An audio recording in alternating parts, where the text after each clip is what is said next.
There is a specific kind of man who will not ask you for help until he has exhausted every other option on the planet, who will fix a thing himself, or go without, or quietly reroute around the problem before he will pick up a phone and put his need in someone else's hands.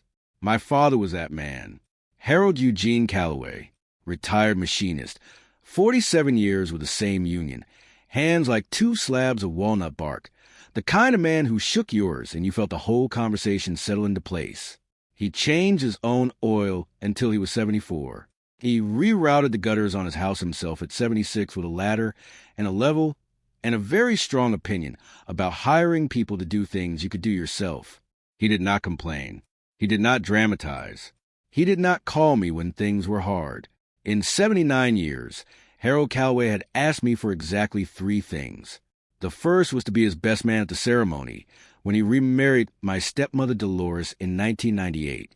The second was to help him move a refrigerator in 2014, which nearly destroyed both of us and remains unspoken by mutual agreement. The third was 4:47 in the morning on a Thursday in March. My name is Raymond Calloway. I'm 57 years old.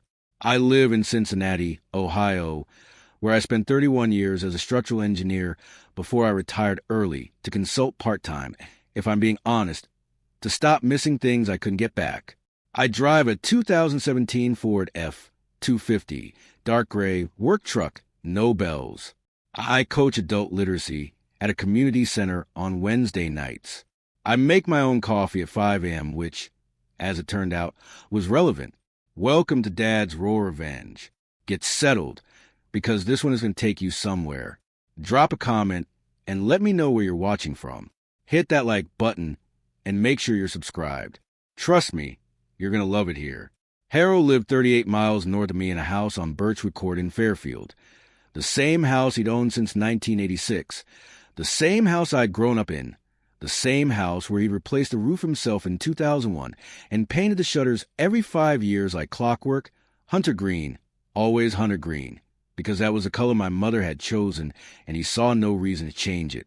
Dolores had passed 4 years earlier, quietly, a Tuesday in October, and since then it had been just Harold in the house and his morning ritual of coffee and the newspaper and a walk down to the end of Birchwood Court and back, which he called his exercise program, and which I chose not to comment on. My wife, Sandra, knew all of this. She'd been to that house for Christmas and Thanksgiving and Harold's 75th birthday, where she'd sat at his kitchen table and eaten his pot roast and laughed at his stories about the Union Hall. She knew him. That matters for what comes next. The phone buzzed on the nightstand at 4:47 a.m., Dad. I was awake on the second ring. Hey, Pop, you okay? A pause. The kind Harold Calloway used when he was deciding something. Raymond. He said my name the way he said everything, with economy, with care. I hate to call you this early. I was already sitting up. What's going on? The hip. Something's wrong with it. I can't get off the floor. He'd been on the floor. I didn't let myself calculate how long. How long have you been down? A while. I didn't want to wake you. Dad, I'm fine. I just can't. He stopped. Can't get the leverage. I'm coming. Don't move. I wasn't going to. I was out of bed before he finished the sentence. Bathroom, clothes, wallet, keys. 90 seconds, maybe less. I didn't think about it. 31 years of engineering, and you develop a certain relationship with a sequence of steps between a problem and its solution. You stop negotiating and you start moving. Sandra was awake. I knew because the bedside lamp clicked on as I came around the corner to grab my jacket. She was propped on one elbow, hair down, completely unbothered in the way people are when they haven't yet understood what they're looking at. Where are you going? Dad's fallen. He can't get up. I'm going. A pause. She looked at me, then at the clock. Raymond, it's 4:47 in the morning. I know. Can't you call someone? Doesn't he have a neighbor? He called me, I said. I was pulling on my jacket. He called me. I'll be back. She said nothing for a moment. Then, and I want to be precise about how she said it, because the how of it matters more than the what. She said it the way someone says something they've decided is finished. Raymond, your father is 79 years old. This is not going to be the last time. You cannot drive 40 minutes in the middle of the night every time. I stood in the doorway, looked at her. You're right, I said. I'll figure out a better system. But right now he's on the floor. And then the thing she said.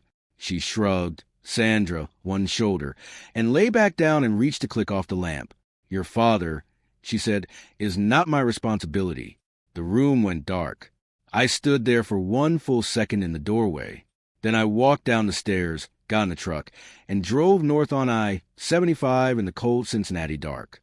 I want to be honest about what I felt driving up I-75 at 5 in the morning with the highway mostly empty and the cab of the truck cold and the radio off. I felt two things at the same time, and they were very different temperatures. The first was clarity. The clean, functional clarity of a man who has a thing to do and is doing it, which is its own kind of peace. I have always liked that feeling. My whole career was built on it. The second thing was colder and quieter, and I set it to one side, like a folder I wasn't ready to open. Not because I couldn't handle it. Because the floor of my father's house in Fairfield was more important than the contents of that folder, and I was not the kind of man who read the wrong thing first. I pulled into Birchwood Court at 5:31 a.m. The house was lit up, living room and kitchen both, which told me he'd been trying to manage it himself before he called. I used my key. Harold was on the kitchen floor between the table and the counter, sitting up against the cabinet with his jaws set and his hands flat on the linoleum and an expression I had never seen on my father's face, which was a specific expression of a man who is furious at his own body. A coffee mug was broken on the floor 6 feet away. He'd been trying to reach the counter. Pop, he looked up at me. Just looked for a moment. Then Raymond. I'm sorry. Don't, I said. Don't you start. I crouched beside him. Assessed. Right hip. He'd reached for something on the counter coming back from the bathroom. The hip had buckled, and he'd gone down sideways. No impact to the head. He'd been on that floor, best I could calculate from when he said the fall happened, for approximately 2 hours before he called me. 2 hours on a cold kitchen floor, alone, in the dark, because he did not want to be a burden. That is who Harold Calloway is. I got him up slowly, carefully, the way you'd move something structural and load-bearing and irreplaceable. We got him to the kitchen chair. He sat there and straightened his spine and looked at the broken mug on the floor with deep personal offense. That was your grandmother's, he said. I know. I'll clean it up. She'd be annoyed. She would. I agreed. She'd also want you off the floor. He almost smiled. Almost. Not quite.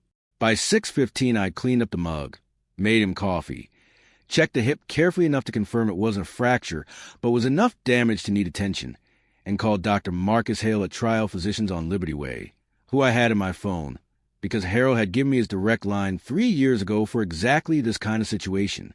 Hale was good. No nonsense. No condescension.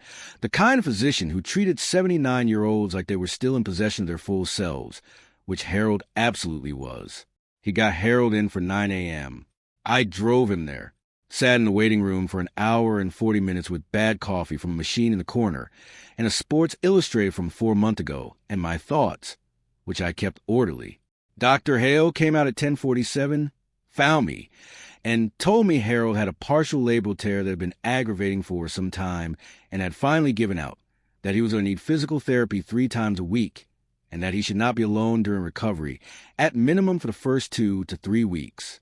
I nodded, took the paperwork, thanked him, made the appointment for the PT evaluation with a therapist named Brenda Corte at the Fairfield Rehab Center on Dixie Highway the following Monday.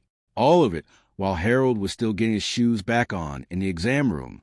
When Harold came out and I told him the plan, he looked at me over his glasses, which he started needing 2 years ago and still seemed to regard as a personal insult. You already scheduled it? When did you think I'd do it? He made a sound, Harold, between a grunt and a laugh. That was as close to flustered as I had ever seen him. Fine, he said. Fine. He picked up the appointment card. Monday. He looked at it. Then he said, without looking up, Sandra didn't come. No, I said. He nodded once, set the card in his chest pocket, did not say another word about it.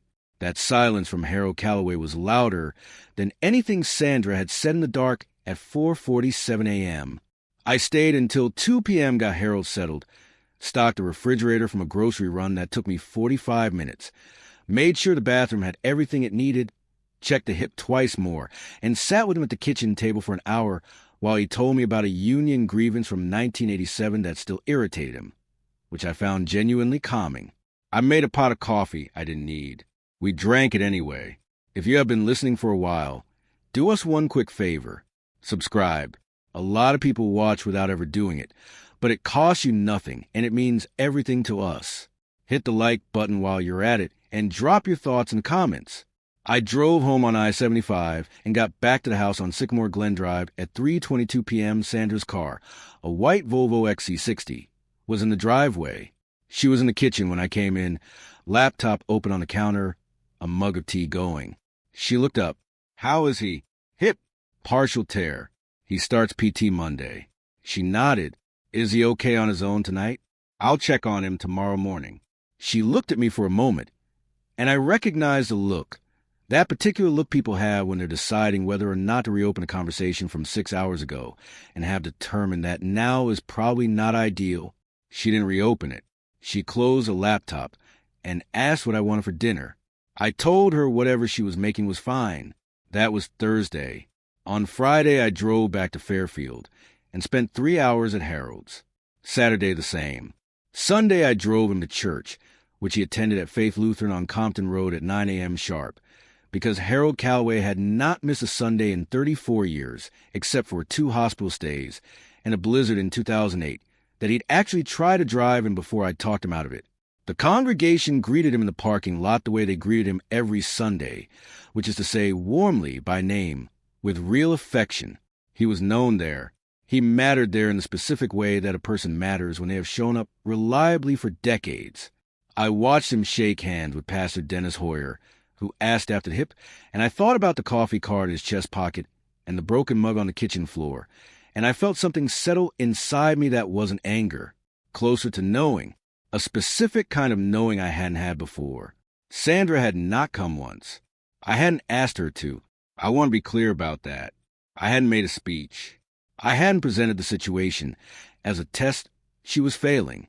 I'd simply gone every day, and she'd simply stayed, and we'd both pretended that was unremarkable. On Monday, I took Harold to Brenda Corte for his PT evaluation. Brenda was thorough, no nonsense, a woman in her early 50s who understood immediately that her patient was the kind of man who needed to understand the why of every exercise before he'd do it. She adjusted her approach in real time. I respected that. She told him he'd have meaningful improvement in 6 to 8 weeks if he was consistent. Harold said he was the most consistent man she'd ever meet. She said she'd hold him to that. They got along well. I drove back from Fairfield on I-75 with the truck heater going and the radio low. My phone was quiet. It was Monday at noon, and I had 3 engineering consultation calls in the afternoon and a Wednesday night literacy session, and a father who was going to need rides to PT 3 times a week for the next 2 months. I was doing the math on all of it, the logistics of it, the calendar of it, in the orderly way I'd learned to do things over 31 years, when something inside me went very still. Not anger, not grief, a clean, cold clarity, like a reading off a level when you finally get the surface right. I had been adjusting for years, adding to my column without noticing what was being subtracted from Sandra's, not out of martyrdom, out of habit, out of the particular blindness that comes from choosing to believe the best version of something for long enough that you stop seeing the original. Your father is not my responsibility. She'd said it and gone back to sleep. I let the knowledge sit there in the cold cab of the truck for about 10 miles. Then I drove the rest of the way home and made myself a sandwich and got on my first consultation call at 1 p.m. on the dot. I have a nephew named Garrett. He is 29 years old, a structural draftsman, and he lives in a studio apartment in Covington that he's been trying to persuade his mother has character. He is Harold Calloway's only grandchild on my side, and Harold regarded him with a specific satisfaction that grandfather's half of the grandchild who actually paid attention. Garrett had paid attention. He'd sat in Harold's garage from the time he was 6 years old watching him work, and when Garrett got into drafting and then engineering support, Harold had nodded like the world had organized itself correctly. I called Garrett on Tuesday afternoon. Told him what had happened. He was quiet for a moment. How bad is it? He'll be fine. PT is working. But he needs consistent company right now, and he won't say so. I know he won't. Another pause. Uncle Ray. Sandra didn't go? No. He didn't ask anything further. He just said, I'll be there Thursday. I'll drive up after work. That's 40 minutes each way. I know where Grandpa Harold lives. There are people who show up. Write it somewhere permanent. This is the instruction I have given myself over 57 years, and I have never once regretted the list it produced. Garrett went Thursday, and Friday, and the following Saturday he drove Harold to PT because I had a conflict I couldn't move, and Brenda Corda told me later that Harold had mentioned his grandson was the best co-pilot he'd ever had, and that he had good hands for the work, which from Harold Calloway was approximately equivalent to a standing ovation. I saw Sandra watching, those days, not commenting, not joining, watching. There was something in her expression I hadn't seen before or hadn't let myself see. Not guilt exactly, something more uncomfortable than guilt. The look of someone observing a pattern they decided not to be part of and now couldn't look away from. On Wednesday evening, the Thursday of the 6th day after Dad's fall, I was at the community center on Reading Road wrapping up a literacy session with 4 adults who were working through a curriculum I'd helped rebuild 18 months earlier when my phone buzzed on the table. Garrett. I let it go to voicemail. I don't break session, but he called back inside 2 minutes, which was not Garrett's pattern at all. I stepped into the hallway. He picked up on the first ring. Uncle Ray. Are you done? Just finishing. What's going on? I'm in Sanders' driveway. I was quiet for a second. What? I drove over. I didn't call first. I just wanted to drop off Grandpa Harold's alternator catalog that he lent me 6 months ago. And when I pulled in, he stopped. Uncle Ray, you need to come see this. Garrett, talk to me. She's packing a car. There's a man here, a silver Lexus in the driveway, and she's taking boxes out to it. Not your boxes, her boxes. I stood in that hallway for exactly 3 seconds. I want to be honest about those 3 seconds because they felt longer than they were. I counted them, not because I was managing my emotion, because I had learned 31 years ago that the first thing you do in a structural failure is verify the load. Understand exactly what you're looking at before you make a single move. I'm on my way, I told Garrett. Go back to your car. Stay where you are and don't engage. Is Grandpa Harold okay? He's fine. I'm on my way. It was 8:14 p.m. on a Wednesday in March. I drove home from Reading Road, doing the speed limit the entire way, which is not the same as driving home slowly. It is the action of a man who understands that arriving 5 minutes earlier and arriving correctly are 2 different things, and only one of them matters. I pulled onto Sycamore Glen Drive at 8:39 p.m. Garrett's Jeep was at the curb. The silver Lexus was still in my driveway, backed halfway in, the trunk open, 2 boxes next to it on the driveway. Sandra was standing near the front door with her arms folded and an expression I recognized as having been caught mid-process, which is a different expression from guilty and a different expression from brazen. It is the expression of someone whose plan included a cleaner exit than this. I parked at the curb behind Garrett, got out, walked to where he was standing by his driver's window. He looked at me. His jaw was tight the way Harold's jaw got tight, which I noticed and filed. You okay? He asked.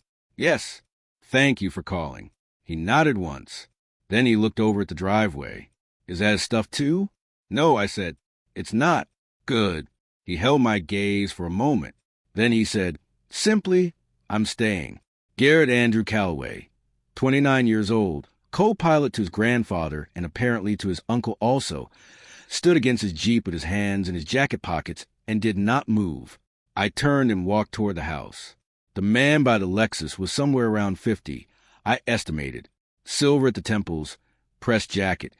The careful grooming of someone who gave that kind of thing deliberate attention. He looked at me the way a person looks at a situation they were not expecting to be visible for. I did not look back at him for more than a moment. He was not the problem I needed to solve tonight. Sandra, I said. She was 3 feet from the door. She looked at me, and I watched her run through her options in real time, which I recognized because I had watched her do it before in smaller situations. The specific micro-calculation of a woman deciding how to shape what was happening. Raymond, I was going to tell you. Okay, I said. How many boxes? She blinked. What? How many boxes are you taking tonight? A pause. 4. I nodded. I'll help you carry them. She stared at me. I think she was waiting for something else. The voice raised. The door closed hard. The speech. Something to push against. I walked past her into the house. Picked up the box on the hallway floor. Carried it to the driveway. Set it next to the 2 already there. Went back in. Picked up the second box from the living room. Brought it out. 4 boxes. On the 4th one, I held the door open for her while she carried it through. The man by the Lexus loaded them. He didn't speak. Neither did I. There was nothing in that driveway I wanted to say to either of them that would have been worth saying. When the boxes were in the car, Sandra stood by the passenger door and looked at me. The cold March air moved between us, quiet and completely honest. Raymond, I want you to know that She stopped. I looked at her. I was not cold about it. I want to be clear. I was not performing calm to punish her. I was genuinely calm the way a structure is calm when the load has resolved. Everything was where it should be. Even this.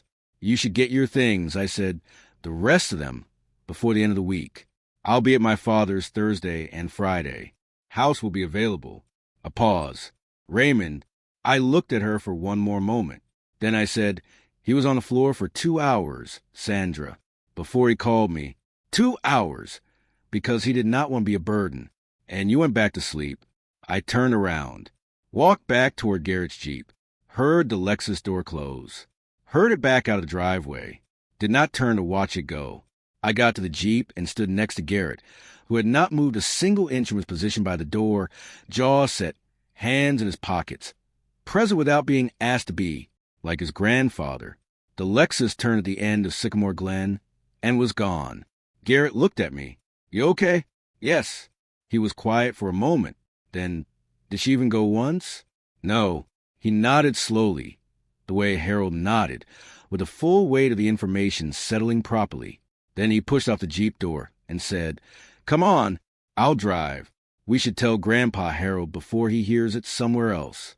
I almost argued, almost said Harold didn't need to hear it tonight, that he was managing the hip, that I didn't want to put this on him. Then I stopped, because Harold Calloway was not a man who was served by people deciding what he needed to know and when. He was 79, not 8. He deserved the truth from the people who loved him. We drove to Fairfield, both of us, in Garrett's Jeep, 40 minutes north on I-75 with the radio off, and no real need to speak. Harold's kitchen light was on when we pulled onto Birchwood Court. It was 9:30 p.m., late for him, but I knew he was awake because he always was when something unresolved was sitting in the world. He opened the door before I knocked, looked at us both, one to the other. Then he stepped back and let us in. Made coffee, the old drip machine he'd had since 2003 and refused to replace because it worked. Set 3 mugs on the kitchen table, the same table he'd had since 1989, the same 4 chairs, the same window looking out at the dark Birchwood Court backyard, where I caught fireflies in the summer of 1977. We sat down. I told him simply, without drama. Sandra left tonight. There was someone else. She's been unhappy a long time, and I think I knew it for longer than I said out loud. It's the right outcome. Harold listened without interrupting. He wrapped both hands around his mug, the way he always held a mug, with his whole grip deliberate. He looked at the table for a moment. Then he looked up at me. You drove up on Thursday, he said. Yes. Hip wasn't even the worst thing that hurt that week. I know, Pop, and she didn't come once. No. He nodded, set his mug down, adjusted it slightly on the table, a small, precise gesture. Then he said, Raymond, you spent 31 years calculating loads.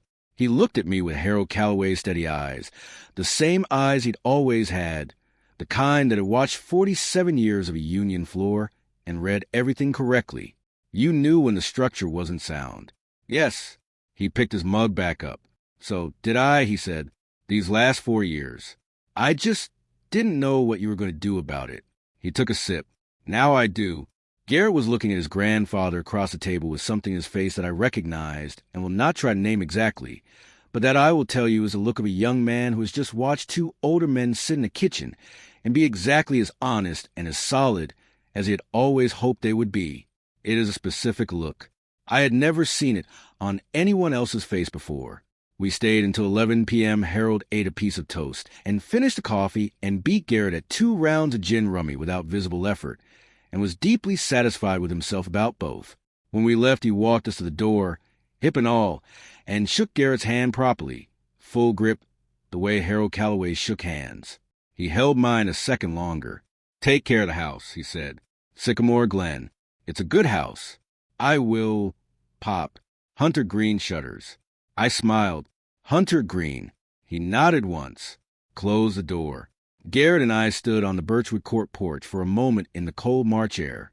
The oak in Harold's front yard had not leafed yet, just bare branches in the dark, patient, the way the oaks here got patient in March, waiting for the season to decide it was time. Garrett said he was going to say something to Sandra eventually. "You know that?" "I know." He was building to it. "I know," I said. He never had to. We drove back to Cincinnati at 11:15. My phone had been going off in my jacket pocket from approximately 9 p.m. onward. I checked it at a red light on I-75 South. 61 calls. I scrolled through them the way you review an inspection log, methodically, without judgment. 61 calls in 2 hours and 44 minutes. I put the phone back in my jacket. I let everyone ring. Not because I was punishing her. Because I genuinely had nothing to say that night that the events of the evening hadn't already said more cleanly and more permanently than I could. Some things close themselves. That is not weakness. That is engineering. I own a house on Sycamore Glen Drive. It is a good house. I am painting the shutters this spring. Harold said Hunter Green, and he was right, as usual, and I see no reason to change what was chosen well the first time. Harold's hip is at 70% recovered as of last week, Brenda Cortez assessment, and she said he's the most consistent patient she's had in 4 years. He told her she had low standards. She told him she'd see him Thursday. He was pleased.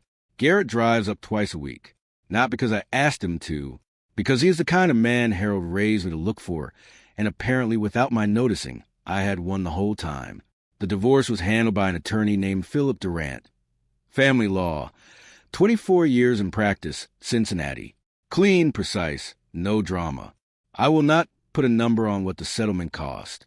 I will say it was less than the price of pretending for another 5 years, which I cannot put a number on at all. A man who shows up alone is not doing something wrong. He is doing something clarifying. Do it long enough, and the picture resolves on its own, and everyone in the room can finally see what was always there. That is not a revenge. That is an accounting. The difference matters. If you enjoyed this story, join our community by hitting that like button and subscribing for more real, raw, and family-centered stories. And as always, thank you for being a part of Dad's Raw Revenge. I will see you on the next one.